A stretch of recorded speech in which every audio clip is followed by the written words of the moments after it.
Today we're doing a quick honesty check on myfloatski.com and answering the big question, is it legit and is it worth your money?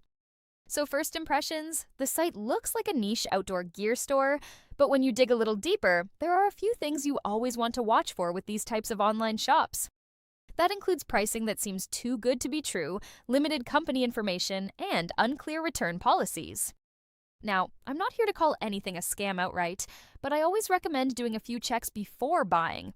Look for verified customer reviews outside the website, check how long the domain has been active, and see if they offer secure payment methods like PayPal or credit card protection.